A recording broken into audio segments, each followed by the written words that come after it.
Herzlich willkommen bei der Rakuten Academy. In diesem Video zeigen wir Ihnen, wie Sie sich als Händler bei Rakuten Deutschland registrieren können. Die Anmeldung für Sie als Händler erfolgt über infos.rakuten.de. Über den Reiter Jetzt verkaufen können Sie mit Klick auf den Button Informieren unverbindlich weitere Auskünfte und Angebote anfordern. Das Besondere bei Rakuten ist, dass sich unsere Sales Manager für jeden neuen Händler persönlich Zeit nehmen. Mit Absenden dieses Formulars werden wir Sie kontaktieren und über den weiteren Verlauf bezüglich des Verkaufs Ihrer Produkte auf dem Marktplatz persönlich beraten. Alternativ haben Sie auch die Möglichkeit, sich als Händler direkt zu registrieren. Dazu müssen Sie Ihre Daten und den gewünschten Shopnamen in das Kontaktformular eingeben. Der Name Ihres Shops kann nachträglich noch geändert werden.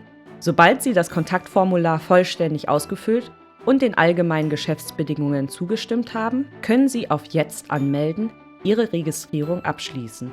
Anschließend erhalten Sie eine Zulassungsbestätigung per Mail, in der Sie Ihre Zugangsdaten zu Ihrem Händlerkonto finden.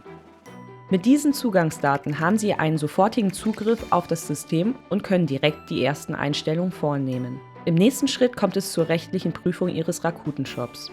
Auch hier nimmt unser Team persönlichen Kontakt zu Ihnen auf und klärt alle noch offenen Fragen.